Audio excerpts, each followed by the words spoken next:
All right, so we got a nice open road. Why don't you get crazy and punch it? Punch it. I told you she's right as fast. I'm up to 60 miles an hour. Okay, probably. This is for science. How'd that feel? It felt cool.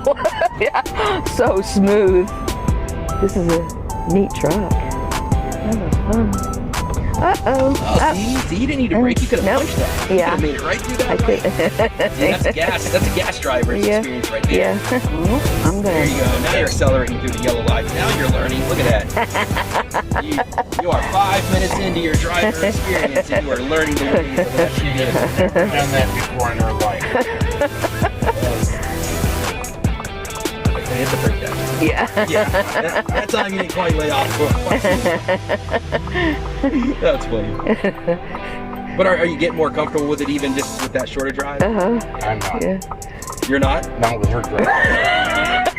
When you were driving, how was it? Oh, I was totally comfortable.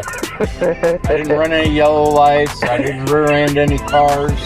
Well, I don't want to speak too soon because we still have I still have a little ways to a go. little ways to get around the corner into the neighborhood and back to the house again. But I think this has been an overall success. All right, guys, I am here with the family. This is Grandpa Bo and Grandma Bo, and then I've got Avery. There's Avery. There's Avery. She is going to a sleepover, and so we are going to risk life and limb and let these first-time EV drivers experience the Lightning.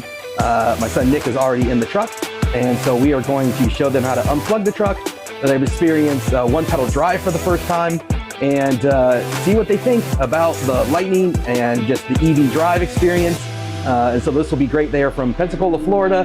They are Trump supporters, so we are going to slowly get them transformed. We've got Trump with a Cybertruck. Elon's going to make friends with them. I'm going to make these guys friends with Elon and EVs, and we're going to change the world one family member at a time. Welcome to Bo Family EV. I hope you'll like and subscribe. It would mean a lot to me. Let's go. So let's start though with showing them the frunk. So we're going to open that up so that my daughter can put her stuff inside of it. So let's take a look there. All right. So that just opens right up, and of course it's low, so it's easy for Avery to put her stuff in there. And then it's a powered frunk, so it's got, yeah, you can't get in there. Let's not go full Florida here. But one of the cool things here is it's got power. Like if you open that up right there, so if you guys have your Hurricanes, you could plug in refrigerators, different things into that. It's got 2.4 kilowatts. So you can power things on these outlets. Close that up and I'll show you some more outlets because that's not where it ends.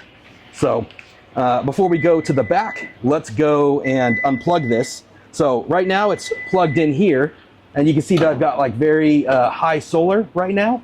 So basically this is just being charged off extra power from the sun, from the solar panels, and basically free energy. And then before it reaches peak hours, we'll just put some energy into it, and then at peak, the power wall right there will power the house off the stored energy from the sun. So I'm not paying high peak electric rates. It can also power the house at night or in a power outage. Like if power goes out, you won't even know it. There's just instant on power. So that's super cool. But if you come over here, who wants to unplug the truck? I do. Let's go. Let's see. So all you have to do is right here. You're just going to take, here's my focus. Just take on the very top, there's that button. Just literally press it. And then, did you hear like a sound? No. And now pull it out. Oh. That's it. That's all there is to it. Okay, it's like a little... And now you're going to walk over to the Tesla charger. All right, so yeah, just right on the side, just like it was a gas pump, you're going to plug it right back into that. And there you go. That's it. So in the morning, you basically have your EV charged, and it's like you're never having to go to a gas station. You're just ready to go. Very cool. So one of the cool aspects of it. Let's head to the back. So just like the frunk was powered, this tailgate comes down. And so back here, this will help corral like your groceries and stuff and keep them from going all the way to the back of the truck. And then if you look over here, this will flip out and create like a bed extender when it's needed. And you can feel Did you hurt yourself on that? No. All right.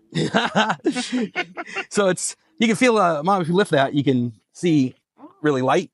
I'm going to have you hold the camera. Okay. My dad is a professional photographer, by the way. Literally, that's what he used to do for a living, working as a photographer and for newspapers, and just have a press pass and everything. So underneath here, these are, again, 120 volt outlets, just like you had up front, but it's a separate circuit. So these can power a whole separate area of the house. Or in some cases, what I'll do in an outage is up here, you've got 240 volts. So I can plug the entire house into the truck for 4 days easily without reducing any of my power consumption. And then I can power the neighbor's house off the front for their refrigerator, internet, TV, kitchen appliances, just some basics, right? Not their whole house, but simultaneous, I can run our house off this and then the neighbors off the front outlet plugs. So again, especially in Pensacola where you guys are, this stuff is awesome.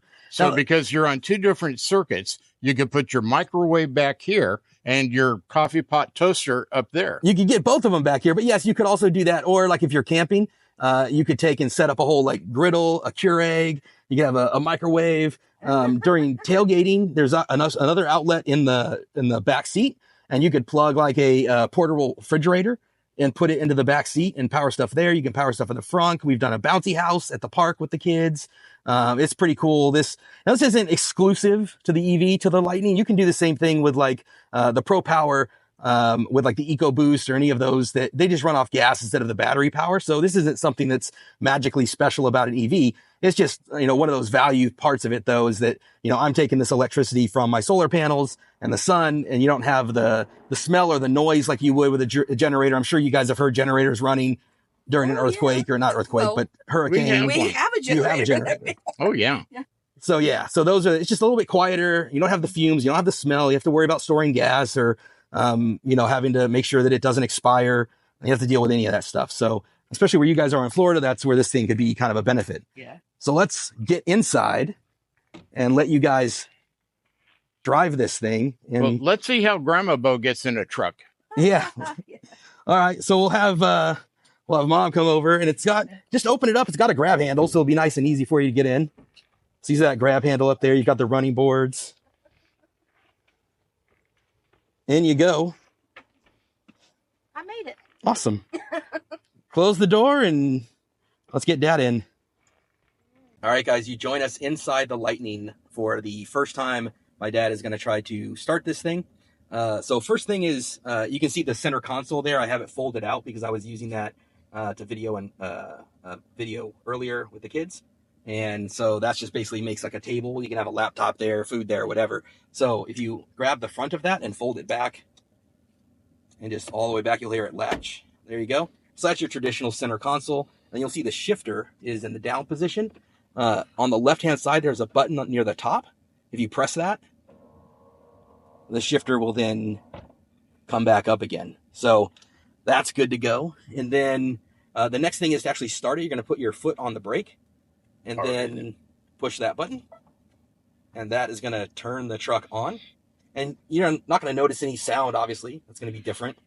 And then to navigate, we're just going to talk to the truck. Hey, Siri, navigate to 36484. Getting directions to 36484 Fremont. And then just hit the go button. And so you can see there, it tells us we should arrive around 428 with 34% of the battery left. You can even share the ETA with somebody to let them know you're on the way. Now just shift the shifter like you would any other truck into reverse. Okay. There you can hear cross traffic alert, and you saw that truck go by. And now you can nice and gently the accelerator. Let's see how this goes. Just let you know, I'm very cautious. I hope that we don't get into a pop. All right. Yeah. What if they crash your truck? Oh, we have insurance if it crashes the truck. That's what insurance is for. All right. So you can feel that one pedal even when you're in reverse comes on.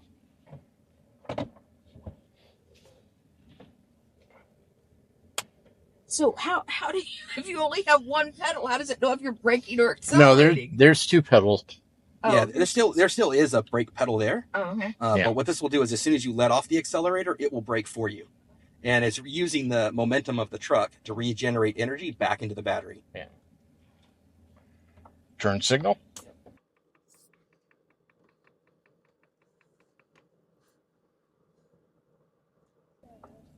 Yeah, I was afraid of receiving too much power at first, and now I can see that it's easily managed. Yep. Yeah, it's really smooth, really nice. Dad, why don't I you see what you mean about the brakes. I It's don't on. necessarily Just need to do it if I'm just going to be cautious here. Pull up to the light. Yeah, I scared him. I scared him left. Vehicles All will right. get out of the way, which is nice. Oh, yeah. Unless it's smaller, yeah, especially if you're bigger. All right. So now tell you what, give it a good acceleration, good hard acceleration. There you go. Whoa, okay. Right? You asked. Go into the next lane and do it up. Well, I'm going to let this other Okay. car come by. But no, that was plenty wild. So you got a green light in front of you. Give it a little bit of punch for just a couple seconds. Well, I'm used to driving economy mode in a fuel engine. We scared that Mercedes behind us. He backed off. As he should. Yeah. Import. Scared the old lady in the front seat too. I just wanted to give it a little time to. This has good moderation on the go and the stop. I think it's interesting. And it'll do 0 to 60 in 4 seconds. Yeah, you remember my old Nissan? It would do it in 4 minutes. I do remember the Starion. That would do it in 5 seconds. Yeah, that was a good, great little turbo. Yeah, it just wouldn't hold the road on a corner. That was what you were driving that time the cop calls and wants to make sure that you hadn't stolen the car or something. Oh, that was weird. Yeah, you can remember that one. We can talk about how when you were growing up, you wanted to test out how fast the Starion would go. I may or may not have been pulled over by the CHP going in excess of 85 miles an hour, but nobody knows because the speedometer stopped at 85 miles an hour. Yeah. And then they had to call you to make sure it wasn't. Yeah. But they didn't even ticket you. They let you go. That's because I was a CHP Explorer at the time. So A good guy. They didn't ticket me, but then I had to go back and I had to police brass at a shooting range for them and separate 22, 40 caliber and 10 millimeter and 38s and separate them into buckets at the shooting range. So that was my punishment. Do they reload them? I don't know what they did with them. They just had me put them into buckets. Yeah. They probably put them all together again for somebody else who may have messed up. So as we're at the stoplight, what do you feel so far just about like the sound of it, the feel of it, the power of it? Oh, I'm impressed. I didn't know what to expect, and I'm actually impressed. I mean, I can feel how the comfort of it is when you're driving. It's really, really quiet. It's very smooth. Yeah, it's here, watch this. Well, don't accelerate when there's a tiny car. No, I was going to change lanes because I'm going to have to turn right up there.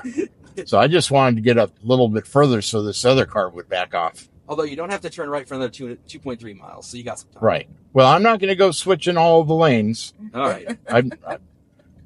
I get in one lane. When you're old, you get in one lane and you stay in it. That's what I try to preach to him, but he never does it. So. Well, you drive in the fast lane and you drive faster than I do nowadays. Oh, look, I'm going to go back to my other lane. You didn't tell me this lane would end. Hey, we just had a conversation about telling drivers what to do and where to go. So I wasn't going to tell you. I was going to let you discover the lane disappeared on its own. Son, I brought you up to be open-minded, but if you do tell me where to go, you and I might have another conversation. Mom, what do you think about just the front seat and as a passenger, what it's like? It's very nice. Very nice. So smooth and quiet. The air conditioning is nice. In our rental car, we come to a stop. and the engine just shuts off. And when it shuts off, you lose the air conditioning. Yeah, I'm not a fan of the shutting off and restarting of the engine. I know it's engineered that way and it saves fuel and they have algorithms that figure that out, but just the sound of it starting and stopping and the starter and the fuel pump and I just don't. It mechanically- jerks. Yeah. I wondered why it was jerking all the time, and then he said something about the engine turning off, and I realized that's why it's jerking. So the one pedal now, have you used the brake yet, or have you No, I'm not using the brake at all. I'm just, it's like a video game where you just kind of push on the plunger and then you, or in my day, it would have been a slot car. So actually that's, for people my age that know what slot cars are, that would be a good interpretation of how the gas pedal works. You're going to be turning right here, by the way. All right, then I'm going to use the turn signal. Yeah, one of the interesting things that's made me a better driver is this thing has lane centering. So at slow speeds, it doesn't do it. But as you get up to speed a bit, it will try to keep you in the center of the lane if you start to drift. But if you don't use your turn signal and you try to change lanes, it will kind of fight you and nudge you back again. You can still, do it, but it's made me much better at hitting and using my blinker. So good job using the blinker. Oh yeah. A lot of cars, people aren't taught how to use the blinker. They don't know what that button's for. BMW drivers especially, it seems. Yeah. All right. So I'm going to be going right here on Niles Avenue, and that's wonderful. What do you think about the screen and having that GPS there? Oh, it's real easy to see. It's actually very convenient. So now, can it talk to you? It can. I turned off the audio just so it wouldn't be squawking at us the whole time. But yeah, it can give you the turn-by-turn directions and talk you through all of the different turns. Now, see, that was a good performance in getting to go on a corner, not wanting to do too much. I had total pedal control. I'm very impressed with the pedal control on this. I see the speed limit's 35, so it's easy to see on the display. Left lane, you're going to be turning at 500 feet. Oh, so for that screen to work, I have to look at it? Yeah. Well, Here? not usually. Usually it'll talk Is to this you. it? But this is it. Normally it will talk to you, but I had turned it off just so. Oh, that's good. That's good. It talks a lot. Yeah, it's like your grandmother. I love how you're a perfect married couple. Oh, we are. I'm not his grandmother. Well, Kid's grandmother. Yeah. The grandkids. The grandma bow. Yeah. Yeah. So can you feel a difference at all with just the center of gravity and the weight with the battery as compared to where you got the front engine weight and the tail end of a truck sometimes bounces around? I don't know if we've driven enough on enough roads and enough speed for you to tell. Well, no, I mean, it feels evenly distributed. So, I mean, it's not feeling top heavy, short, it's the fact that I'm not feeling it is a good thing. Is it evenly distributed? It is, yeah, because the battery weight is between all four tires. Right. And then the real. So that's like having a mid-engine performance vehicle. Yeah, exactly. So it's a real nice centered drive, especially, in bad weather, and it really hugs the road well and stays planted and smooth. It, at freeway speeds, kind of like an old 70s Cadillac. It's really nice. So as we come up to the end of this it looks spot, like I'm supposed to drive into that brick wall. Yeah, this is just circle here. We're just gonna turn all right, right here and park, and then we'll get Avery off to her sleepover. But you can see here on the GPS right there, it says this trip was 3.3 miles per kilowatt hour. And this has about 100 kilowatt hour battery, a little less, at 98 to be exact. So at 3.3, the way we just drove around town, that would give you mileage of 330 miles if you went from 100% to zero. Now, of course, when you're on the freeway, though, that drastically changes. It gets all the way down to like 2.0 miles per kilowatt hour if you're going 75, 80 miles an hour. And then you're losing an entire 100 plus miles of range. On average, it goes about 240. So this is one of the aspects of EVs that are different. So let's get Avery to her sleepover, and then we'll let Mom drive. All right. To navigate back, touch the top of the GPS screen. A little bit higher where it says right there. Right here? But not in the gray, in the blue. Touch right there. So you see, and just hit the home button. Home, James. And then hit the go. And then it'll tell us our estimated charge and arrival. Again, you can share it. And so, yeah, now we're good to drive back home. This is one of the tough parts about the Lightning is the turning radius is not great. So let's see how you do. Well, it's a big old quart though, so you should have no problem. Yeah, I should be okay, I think. So let's see. Be nice and easy with the put your foot on the brake and then shift it Put into your park. foot on the brake. Oh, Foot wait on a the minute. brake. There you go. Reverse drive. Okay. Awesome. Okay. I'm afraid to give it gas. Oh, it's not gas, it's power. I'm afraid to give it power. You're right. Acceleration. Okay.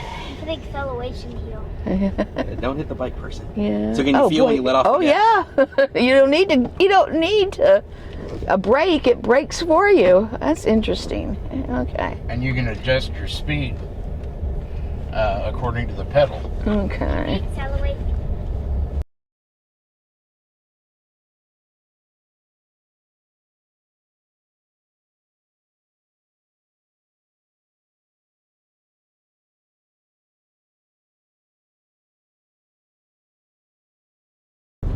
Very smooth.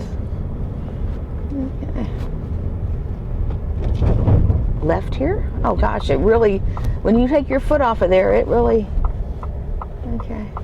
Yeah, and eventually you kind of get used to the timing of it, of when you let your foot off and kind of let it decelerate. Yeah, I always do it too early because that's what, in the car, I always take my foot off the gas as I'm coming to a light. And then he never does, and then it irritates me. Oh gosh. Cleaning guy. Sorry, guy. Little street sweeper guy. He'll get out of the way.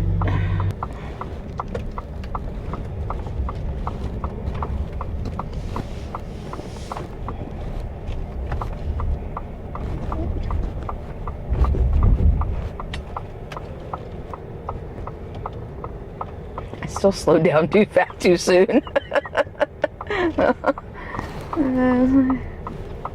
How'd you feel the control as you came around the corner, hit the railroad tracks, all that kind of stuff? Yeah, it was good. It's a nice driving car. I probably wouldn't enjoy trying to park it, but so. No, parking is definitely a challenge. I almost always back into a parking spot, and I use the backup camera, and that way it's easy to pull out of the parking spot as well. I've gotten really used to backing in, especially because it's so long that backing into it allows me to have like the back end, the tail end of it, kind of hang over, you know, the parking stop, and doesn't let me hang out into the aisleway of a parking lot quite as badly. Assuming there's not like a building or something, bushes behind it. When I'm trying to hit the brake to go. Yeah, you're not the Yeah. Alright, so we got a nice open road, nothing crazy.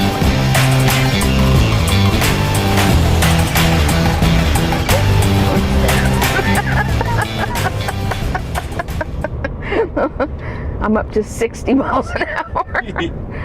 Okay. Probably don't matter. This is for science. How'd that feel? It felt cool. Yeah, so smooth. This is a neat truck. This was fun. Uh-oh. Oh, see, you didn't need a brake. You could have punched that. You could have made it right through that light. See, that's a gas driver's experience right there. Yeah. He would have gone through the light. Yeah. It was the safer move. Yeah.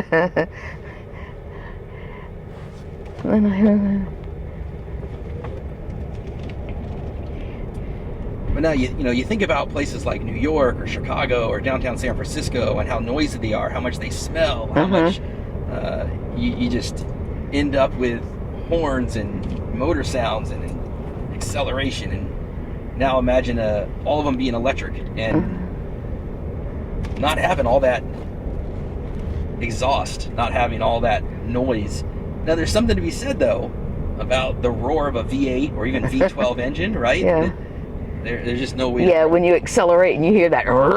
Yeah. Yeah. There's something viscerally cool about that as well.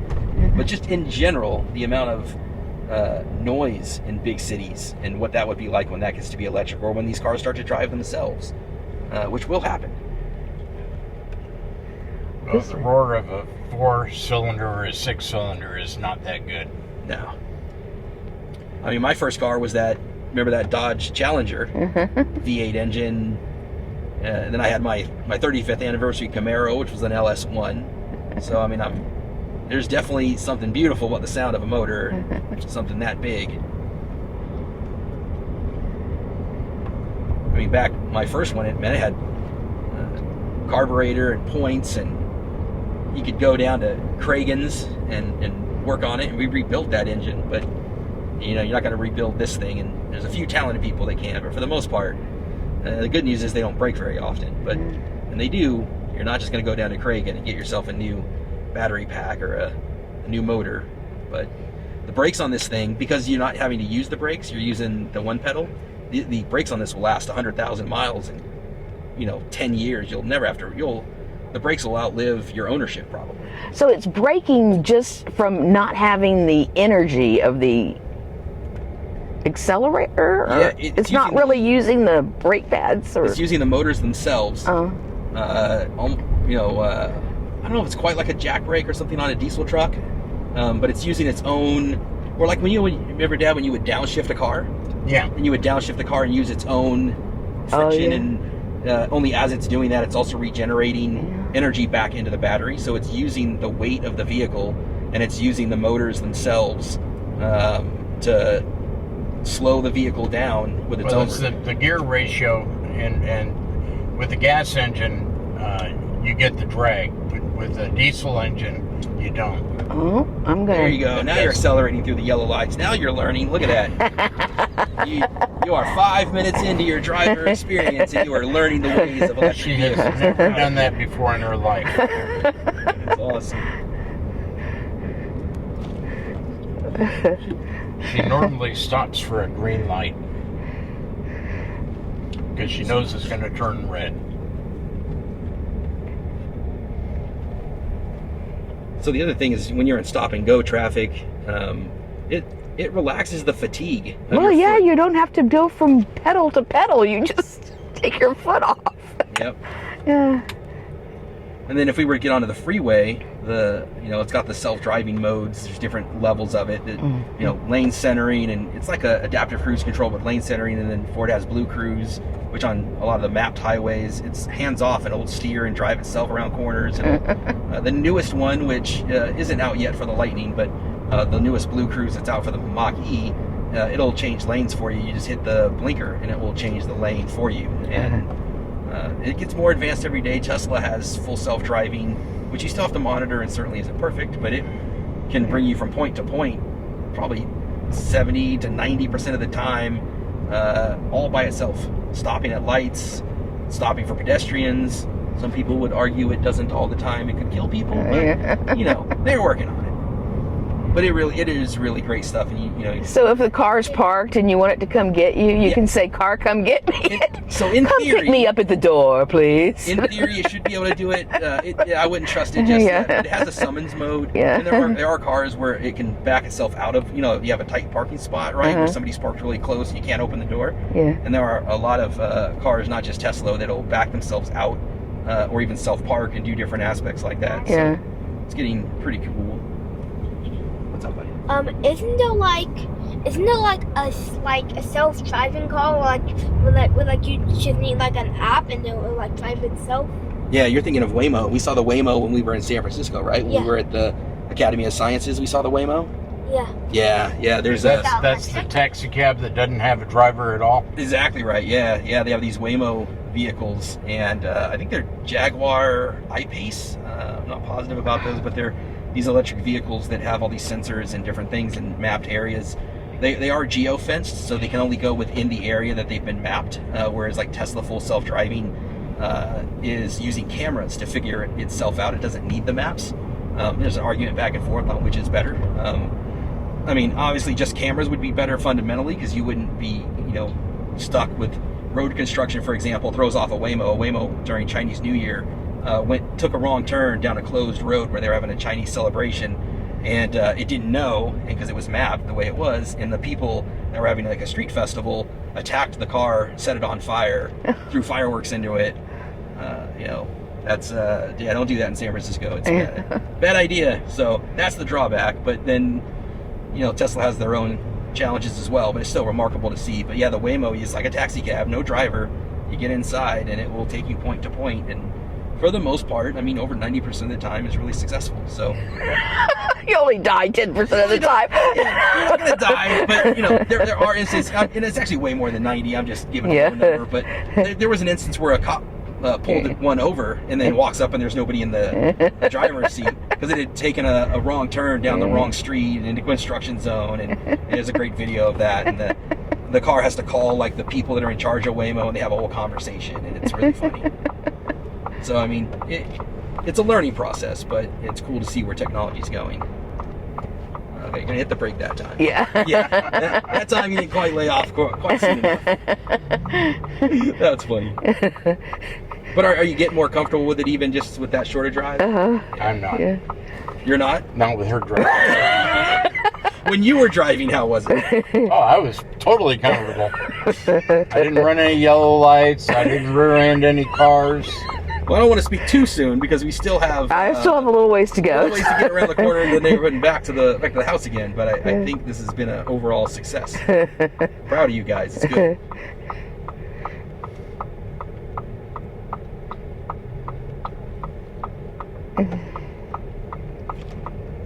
So you can see the gas prices here in California.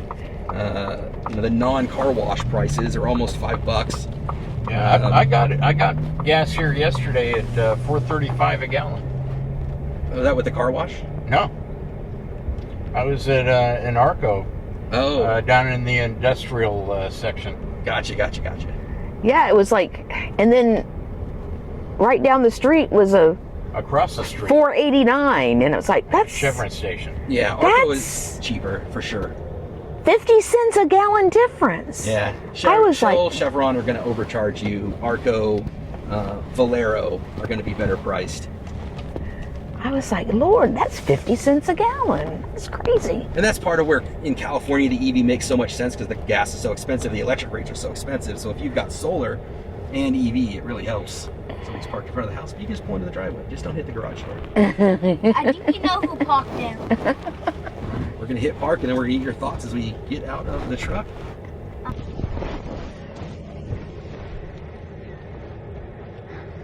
We are back after your first ever drive in an EV. What are your thoughts? What did you like? What did you not like? What are your concerns? Oh, I really enjoyed it. Yeah. Anything I don't have to pay for is wonderful. Well, assuming you would have to pay for one though, like if you, 'cause obviously the cheapest car is going to be the one that you have, the one that's paid off, right? But if you had to buy a new car, and if they were comparably priced, would it be something you guys would look at in Florida to have an EV, or is it still something that you're like, it's... Well, we have an awful lot of flooding and road condition problems. I don't know that an electric vehicle, we don't have all the charging stations out there. And No charging solar, stations? Yeah. And, Very well, few. solar on a house is also a problem. In our yard, we've got 8 or so oak trees, heritage oak trees, really old heritage oak trees. So we have no sunshine on our roof. And your gas prices are pretty low, right? What are you paying for gas? Well, they're about $3 a gallon. More than I thought. You know, it's probably, on average, maybe $1.50 less than what you're paying here. We think about evacuating a hurricane. Yeah, in total loss. So you're of power, trying to evacuate up to 2 weeks. all these electric vehicles on the road back to back. They're not going to get when you're backed up in traffic for 2 hours. You're not going to be.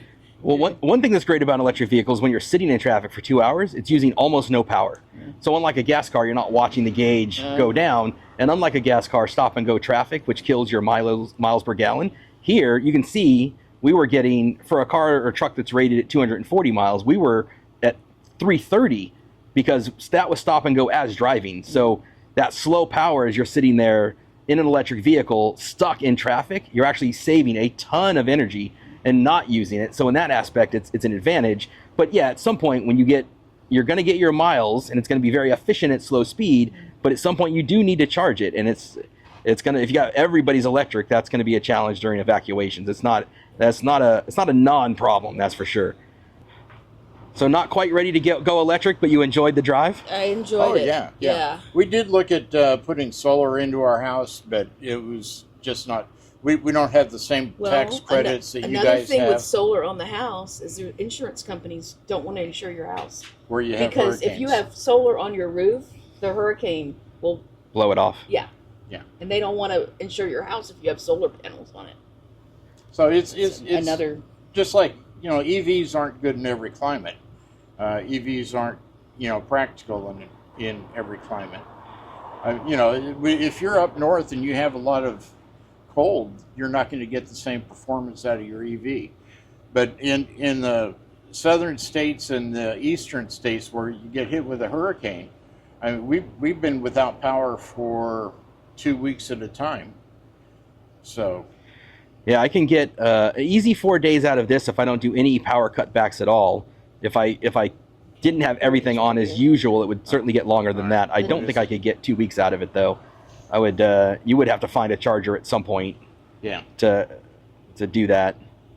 Your non-fuel energy is 0.09564 per kilowatt hour used during the billing period up to 1,000 kilowatt hours, and 0.10563 per kilowatt hour for uses above the 1,000 kilowatt hours. So your worst case, you're at 10.5 cents, right?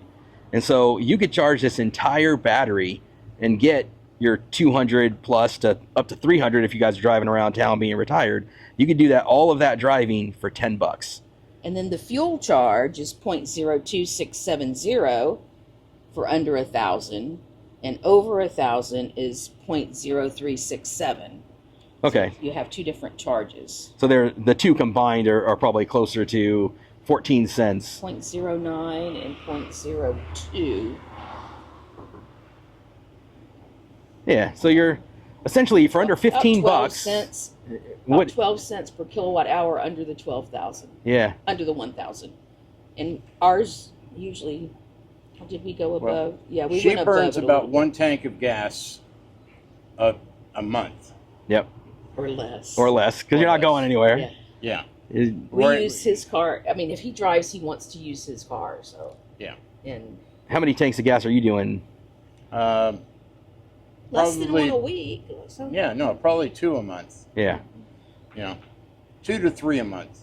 And that's just because he's got his, he's got his dentist, his prescriptions. I go to Alabama. Yeah. And how far is the trip from Pensacola to Alabama? What's the distance there? 35 miles. 35. About where I'm going. So round trip, 70 miles. Yeah. So even if you were going 100 miles, right, you would easily, get there and back and still have more than half of what, and this is limited as a short range, only 200. Yeah, we wouldn't have any trouble with daily range on an electric vehicle. No. However, my car cost $3,000. Right. Lady rear-ended me. I got $6,000 for her rear-ending me. Paid $500 to get it fixed because the insurance company was going to total it, and they cut me a check for what they were going to pay. But wouldn't repair it because it's a unibody. So, I mean, right now we're just a little bit ahead. It's got a crinkled back fender, but who cares? No. Yeah, there's no way that a new EV is going to be a good choice if you've got something already working for you. And the repairability on these certainly is going to be different than what you're seeing on a fender bender like that. And even if you got we've never really bought new cars. Yeah. So I've never had a new car, ever. Yeah. EVs will get to where their used prices will be coming down. They can be found in the mid-20s, even the low 20s, and still have a pretty decent vehicle. But as more and more get on the market, there'll be things that are more affordable, and certainly the battery range will improve. All of our kids have either hybrids or electric cars. Yeah. So Carolyn's driving has the X, and I've got the Lightning, and then Curtis has the Prius Prime now. So we'll get you guys. But at least I love that you gave it a shot. I love that you drove it. It was fun to drive. I wouldn't turn her down. Yeah. I really would enjoy it. And I don't go long distances anymore, so it probably would be a doable thing. You can hear just how loud that Amazon van was as it passed us, right? I didn't notice it a bit. Yeah, because you're used to that. But for me, I notice it. A lot of the Amazon vans now are their electric vehicles. And so as they're driving through the neighborhoods, it's just so much quieter. Yeah. I notice it all the time just because I'm so used to it. And I'm like, oh, man, all that noise, all that effort for just that tiny little bit of distance and speed, and takes a whole lot of gas power and motor power to get that thing to move. And it takes a lot from an EV too. It's just quieter when it does it. It's kind of like when the kids, and I tell them to go clean the room, there's a whole lot of noise and not a lot going on. And that's the way I feel about gas vehicles. So, all right, well, let's wrap this one up. I appreciate you guys giving it a shot and having fun with it and letting us video it and film it. Glad you guys had a good time with it. We are going to go to the zoo tomorrow, and I'll be driving for that one. So we're not going to let you quite go to San Francisco in this thing yet. But I love that you guys had a great time driving it just around town from here to the couple towns over. And love that you guys gave it a shot. Let's flip this thing around. I think the Ford makes a lot more sense than the Tesla truck. Tesla truck, I can't get used to it yet. It's you carry a whole lot more with the Ford truck. That's what Angela says too. She says too ugly. It's an ugly truck. I had that reservation first, and she was not happy with it. And then when I showed her the Lightning, it was like, "What about this one?" She's like, "Oh yeah, that one's a lot better." So having the Cybertruck reservation first just help make it easier to get buy-in on this one. There you go. So that's it. That's it from the Bow family. Was fun, thanks. Thank you guys for joining us. To read DORF. Dorf, like your truck did? Yeah. Like my 59 Dorf. You just can't get them anymore. Ford's been part of the family since the 80s. So just the next 80s? Well, for me, since the 80s. Maybe before that for you guys. Oh, the 60s. The 60s. So 70s for us personally, but my parents had one in the 60s. Awesome. The old Fairlane station wagon. The Ford Fairlane. Awesome. Yeah. Well, that wraps it up from the Bow Family EV. We'll see you on the next one. Thanks for tagging along. See you later. Bye.